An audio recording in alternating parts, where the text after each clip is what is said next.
Assalamualaikum warahmatullahi wabarakatuh. Perkenalkan, kami dari kelompok riset operasi perbankan. Di sini kami akan menjelaskan mengenai artikel yang telah kami buat yang berjudul Analisis Keoptimalan Laporan Keuangan Bank Menggunakan Goal Programming Studi Kasus pada Bank BTN.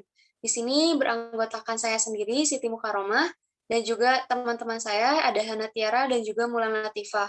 Baik, untuk mengefisiensikan waktu, langsung saja kita presentasi ke materi yang pertama yang akan dijelaskan oleh Hana Tiara. Kepada Hana Tiara, kami persilahkan.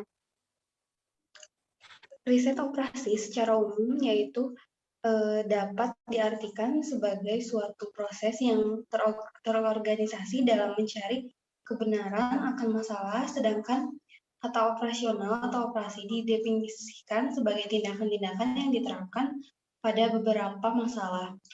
Dalam kenyataannya, sangat sulit untuk mendefinisikan riset operasi secara tegas karena batas-batasnya tidak jelas.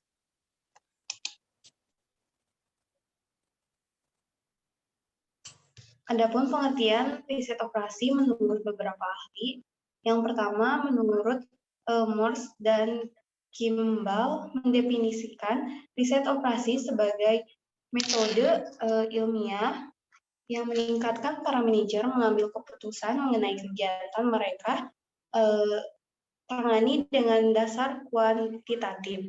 Definisi ini kurang tegas karena tidak tercermin perbedaan antara riset operasi dengan disiplin ilmu lain. Yang kedua, menurut Kurzman, Arkoff, dan Arnoff pada tahun 1950-an mengembangkan pengertian riset operasi sebagai aplikasi metode-metode, teknik-teknik, dan peralatan-peralatan ilmiah dalam menghadapi masalah-masalah perusahaan dengan tujuan ditemukannya pemecahan yang optimal masalah-masalah tersebut. Studi kasus ini menggunakan metode linear programming. Linear programming adalah metode matematika yang bertujuan untuk memaksimalkan keuntungan dan meminimalkan biaya. Linear programming digunakan oleh suatu perusahaan untuk mencari keuntungan maksimal, biaya produksi minimal, dan lain-lain.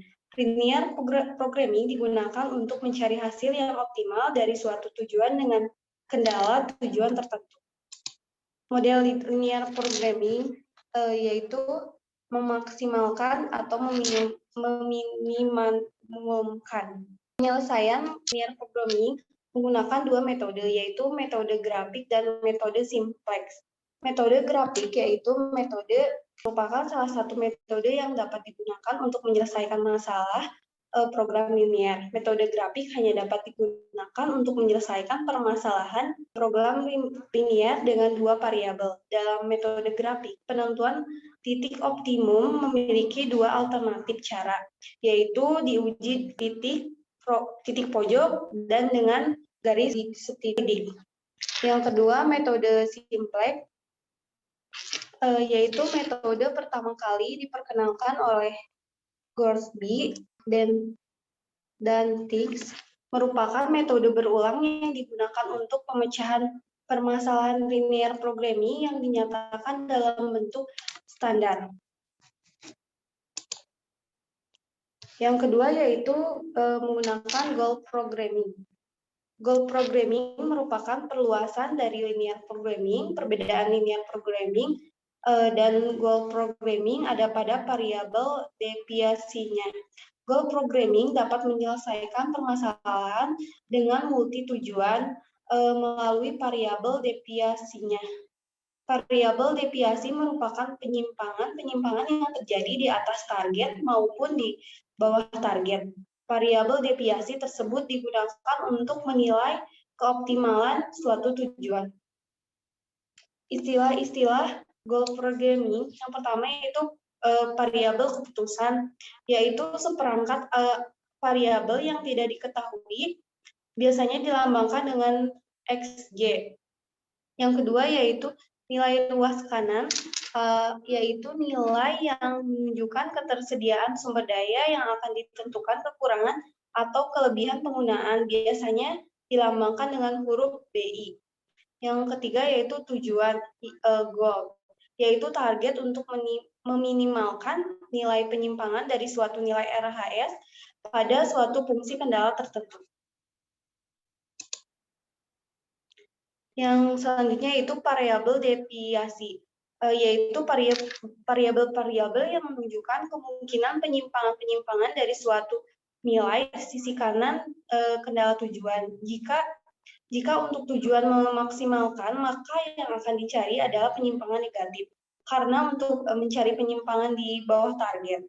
Jika untuk tujuan meminimumkan, maka yang akan dicari adalah penyimpangan positif karena untuk mencari penyimpangan di atas target. Yang selanjutnya ada manfaat riset operasi. Manfaat riset operasi atau kegunaan riset operasi ada sebagai berikut. Yang pertama merupakan alat untuk pengambilan keputusan dari berbagai sumber daya yang tersedia. Yang kedua, riset operasi berusaha menetapkan arah tindakan terbaik, yaitu optimum, dari sebuah masalah keputusan di bawah pembatasan sumber daya yang terbatas.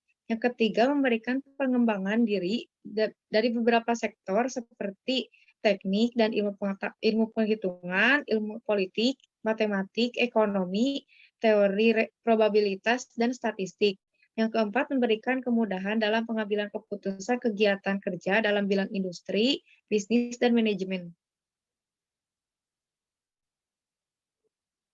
Adapun tujuan riset operasi. Tujuan dari riset operasi ini adalah menerapkan pendekatan ilmiah guna memecahkan permasalahan atau persoalan, memikirkan serta menganalisis permasalahan, mengambil langkah-langkah dan strategi yang tepat serta target yang sesuai dengan secara sistematis dalam rangka mencapai tujuan yang telah ditentukan, yakni hasil yang memuaskan. Hasil yang memuaskan tersebut adalah hasil yang optimal yang berarti dampak positifnya maksimum dan dampak negatifnya minimum.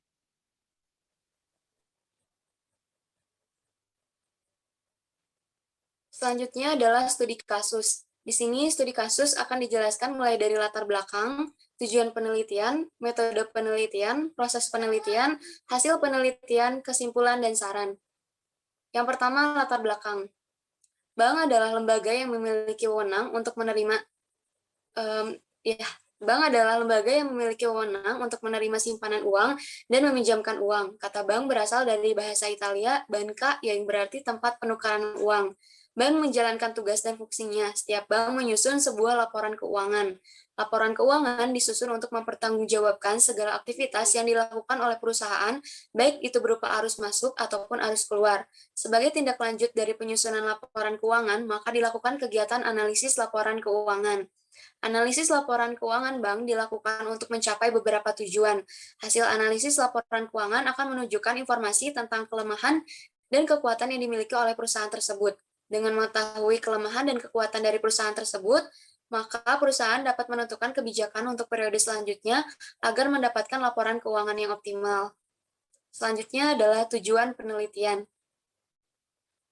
Tujuan penelitian dilakukan untuk menganalisis keoptimalan laporan keuangan Bank BTN berdasarkan unsur-unsurnya. Di dalam laporan keuangan terdapat unsur-unsur yang dapat mempengaruhi posisi keuangan, yaitu aset, liabilitas, ekuitas, pendapatan, dan beban. Selanjutnya adalah metode penelitian. Metode penelitian ini merupakan penelitian studi kasus yang memfokuskan pada suatu perusahaan dengan cara mengambil data secara teoritis, yaitu melalui buku-buku, perpustakaan, dan juga internet.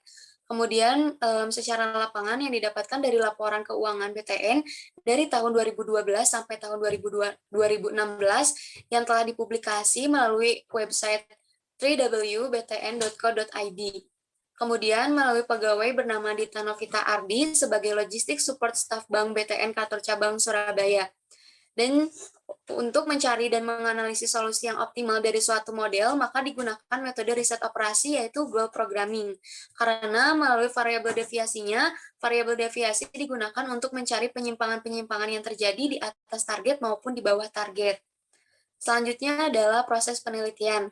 Yang pertama, menentukan variabel yang akan digunakan. Kedua, merumuskan model goal programming. Ketiga, pengolahan data dengan menggunakan software Lingo dengan memasukkan persamaan matematika ke dalam Lingo. Lingo untuk mencari solusi yang optimal, hasil dari output Lingo akan menunjukkan penyimpangan-penyimpangan yang terjadi pada target. Selanjutnya adalah hasil penelitian. Hasil optimal dari goal programming dengan bantuan Linggo didapatkan sasaran aset yaitu maksimal sebesar 700 miliar. Berdasarkan analisis sensitivitasnya, nilai aset tersebut masih dapat ditingkatkan sebesar 4 miliar untuk 5 tahun. Kemudian untuk sasaran liabilitasnya minimal sebesar 700 miliar. Berdasarkan analisis sensitivitasnya, nilai liabilitas tersebut masih dapat diturunkan sebesar 3 miliar. Kemudian untuk sasaran ekuitasnya maksimal sebesar 67 miliar. Berdasarkan analisis sensitivitasnya, nilai ekuitas tersebut masih dapat diturunkan sebesar 64 miliar, dan untuk sasaran pendapatannya sebesar 64 miliar, berdasarkan analisis sensitivitasnya dapat diturunkan menjadi 4 miliar. Untuk sasaran beban minimal 33 miliar, berdasarkan analisis sensitivitasnya dapat diturunkan sebesar 9 miliar. Selanjutnya adalah kesimpulan dan saran.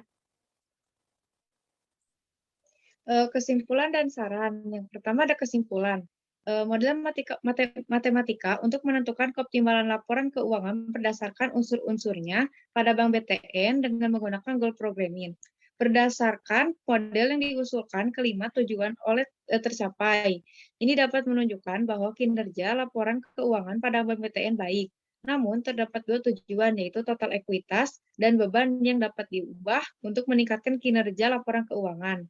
Saran, dapat menganalisis keoptimalan laporan keuangan Bank BTN disarankan agar pihak bank menggunakan beberapa metode operations research lainnya. Baik, terima kasih. Sekian presentasi dari kelompok kami. Mohon maaf bila ada kekurangan ataupun kesalahan. Wabillahi taufiq wal hidayah. Wassalamualaikum warahmatullahi wabarakatuh.